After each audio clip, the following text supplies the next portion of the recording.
Good morning. Welcome to Undisputed. I'm Jenny Taft with Skip Bayless and Shannon Sharp. How you guys doing today?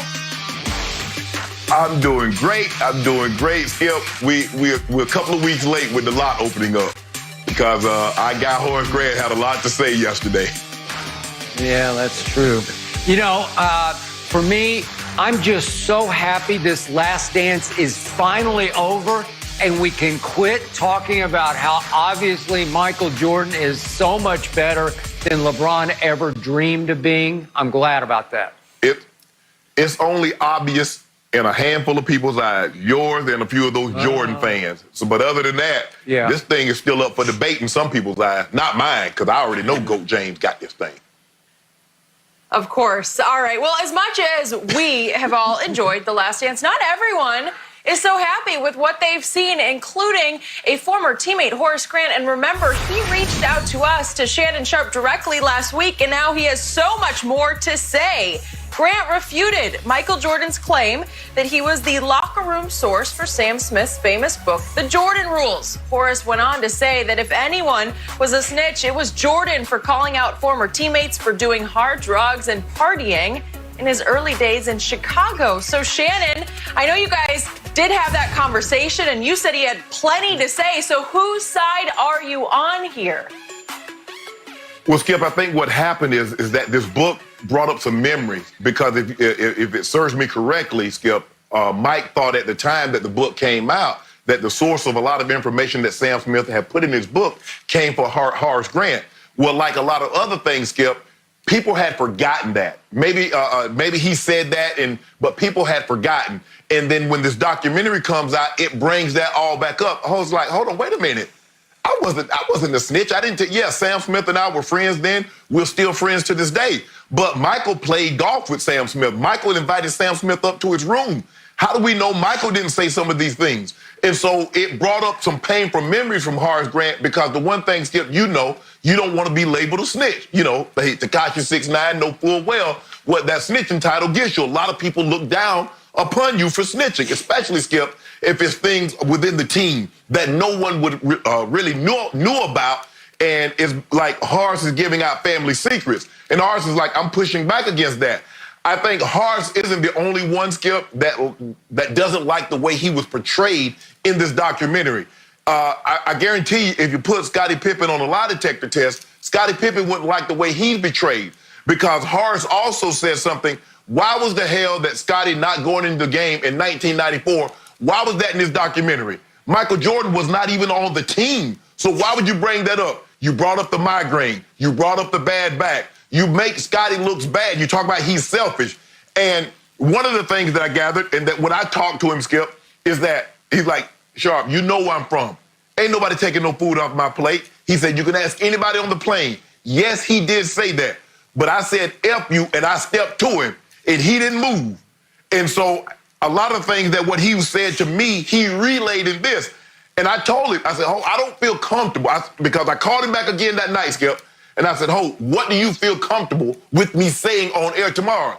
He said, hell, I called you. Say everything. And I told him just like this, Skip, and I called you and told you. I said, I don't feel comfortable saying everything that what he said. I would like for him to say that, because I don't want something get misinterpreted when I said this and I didn't say that. No, I want it to all come out of your mouth. And I think yesterday he verbalized what he felt, the frustration. And he said it, Skip, if Michael had a problem with me, come to me like a man and let's settle it. Now, we can do that, or we can do it another way, however he chooses he wants to do it. But I can tell in him talking yesterday, and I can tell when he spoke to me last week, he was very frustrated with how he was being portrayed. And he was very disappointed. Like he said, Sharp, he is a great, all-time great player. But y'all can miss me with that leadership. And one more thing, Skip, before I turn it over to you. Leadership is not always about trying to get someone else to do something. There are times that Mike would ride a guy on the football team, and I would go to Mike and I would say, Mike, let me take it. I got it from here. He's like, 84, you sure? I said, Mike, let me take it. See, that's also a part of leadership, Skip. Sometimes leadership thinks that you always have to be in the front position.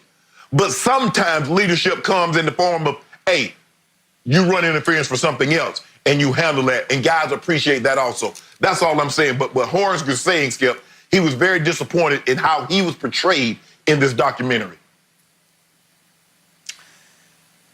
Okay, so first up, Horace Grant is welcome on this show as soon as we can get back and get stabilized in studio, as you point out.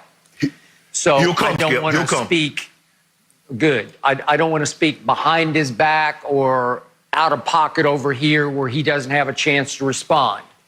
I do want everybody to know he did get a chance to respond in the documentary. They did interview him. I'm not sure they asked him some of the questions on some of the more controversial topics that got brought up.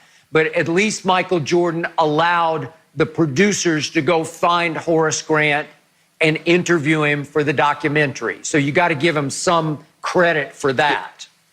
Now, Skip, before I go any further, Skip, before you go any further. All right. Before you go any further, he said they asked him a lot. He said, but if it was anything negative about Michael, they edited that out. He said there are a lot of people that had speaking parts, but if they didn't speak favorable, it got cut out because Mike had final say. Okay, and obviously, as you and I made clear from the start, this was a so-called quote-unquote documentary. It's not a documentary, it's an autobiography. It's Michael Jordan signing off on everything that's in there. Let's not mistake it. Let's not try to doctor it up or pretty it up in any way, shape, or form. Michael had final say over every last little thing that went into that quote-unquote documentary. It's just his story in his view through his eyes. That's all it is. Correct. And I did think they did do it in many surprisingly objective ways because they dealt with the gambling issue. They dealt with other issues in Michael's life. They dealt with the quote-unquote bullying, as you call it. Michael allowed all of that practice footage that no one had ever seen before that had been archived that showed him quote-unquote bullying, or as I say, motivating other players by harshly getting on them, by ridicule. We saw Scott Burrell. And so the point is, Michael allowed a lot of objective things to get into the documentary. Now, back to Horace Grant. I've always liked him. I've always believed in how he played. He did play hard. He played the right way. He had a very good career. It lasted 17 years. That one year that Michael went to play baseball, Horace Grant made the All-Star team. I take none of that away. He has credibility in my eyes. But what seemed to really set Horace off was an interview that Sam Smith did. I think it was like the first week the doc hit in episodes 1 and 2. Sam Smith did an interview on San Francisco radio. This is just a random San Francisco radio interview in which he brought up the plane food story, where they're flying back on the team plane, and Michael told the flight attendant, "Don't give him a dinner. He played like, you know what, he doesn't get to eat tonight," which you could see is the way Michael was. Well, that's what stung Horace to the deepest to me, because I'm sure he goes on his social media and 6 or 8 people said, "How could you allow that man to do that to you, to take food out of your mouth?" I'm sure Horace got some food on the plane at some point, and if he didn't, he ate when he got home. But he took that so personally because of where he's from. He's South Carolina, right? I forgot to look this up because he went to Clemson. He's I believe he's from South Carolina. South Georgia. No, he's from Georgia. So he went to Georgia. Okay, I got Middle Georgia. So the point, yes, you got it. So you guys have sort of similar backgrounds. But the point is that he got his manhood challenge, maybe via Twitter or Instagram, that people are saying, "Horace, you let that guy do that to you?" So now he's saying that what got left out of that story was he stood up, that he stepped to, that he challenged Michael right then and there on the plane, and he says that Michael was just barking and that he wanted no part of Horace Grant. Horace Grant was 6'10". 16. he was a thin, he wasn't like sculpted, but he went 215 or 20, I think. I don't know, maybe he put on some more weight later in his career. I don't know. It would have been a good fight, and I'm not sure Michael would have backed down from it. But that's neither here nor there, because now it's gone over the edge into Horace is now saying, if he wants to do it right now, let's do it right now. Let's settle it, man to man. If that's how we have to do it, let's do it this way. Right. Horace also pointed out that they had remained friendly, that Michael had sent him signed shoes for his charities, on and on and on. The other thing I point out to you, Shannon, is Horace Grant still works for the NBA, representing the Chicago Bulls as a global ambassador. Again, before the pandemic, he was traveling the globe to represent the Bulls globally and talk about Michael Jordan. I've seen lots of quotes over the years from Horace Grant about how Michael is obviously the greatest player ever. He's the greatest I ever played with or against, because Horace left when he got his $50 million deal to go to Orlando and obviously played against Jordan in the playoffs. So the point is that I'm now worried for Horace Grant. Is he threatening this job? I don't know how much this job means, because Commissioner Silver is not going to love this from one of his global ambassadors, challenging the man that most people think is the GOAT to a fight. Ambassador. If it's going to come to that, let's fight, right? So I'm not sure that's the greatest look right now. But Shannon, let's be real about this. What did we see from Michael Jordan in his Hall of Fame speech? We saw retribution.